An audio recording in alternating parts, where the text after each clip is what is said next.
ప్రేమామయుడైన యేసుక్రీస్తు నామములో ఉదయకాల సమయములో మీ అందరికీ శుభాలు వందనాలు తెలియజేస్తున్నాను. ప్రియులారా, ఈరోజు దేవుని వాగ్దానము అపోస్తులుడైన పౌలు ఫిలిప్పీలకు రాసిన పత్రిక 4వ అధ్యాయము 6వ వచనము.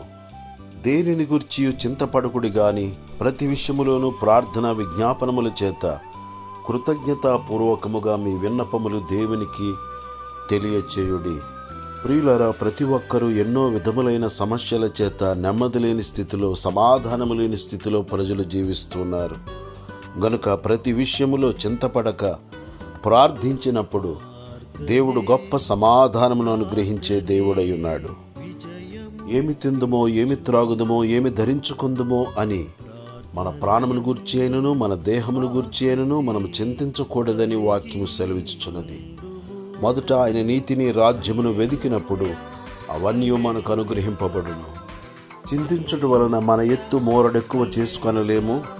ఒక తల వెంట్రుకను నల్లగా గాని తెల్లగా గాని మనము చేయలేము. ఏ సమస్య ఉన్నప్పటికీ చింతించుట మాని ప్రార్థించుదముగాక. కృతజ్ఞతాపూర్వకముగా మన విన్నపములు దేవునికి తెలియజేయుదుముగాక. దేవుడి మాటలు మన కొరకు దీవించునుగాక. ఆమేన్. దయగల మా తండ్రి, ప్రేమగల మా యేసు ప్రభువా, నిన్ను స్తుతిస్తున్నాము. ఈ ఉదయకాల సమయములో నీ వాక్యము కొరకై వందనములు. ఎందరో చింతలతో ఉంటున్నారు, నెమ్మదిలేని స్థితిలో ఉంటున్నారు. ప్రతి ఒక్కరి చింతను తొలగించండి. గొప్ప సమాధానము నీ బిడ్డలకు కలుగుజేయమని ప్రార్థన చేస్తున్నాను. ఆర్థిక ఇబ్బందులు తొలగించండి, అనారోగ్య సమస్యలు తొలగించండి. సంతానము లేని వారికి సంతాన భాగ్యము కలుగజేసి గొప్ప సమాధానము కలుగు చేయము.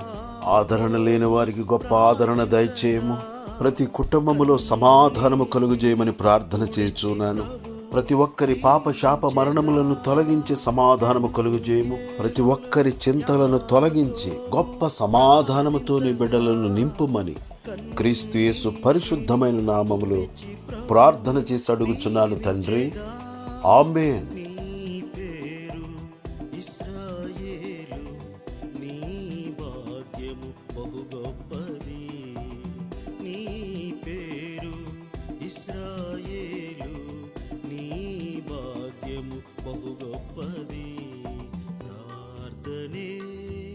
ప్రార్థనే విజయము నీచును.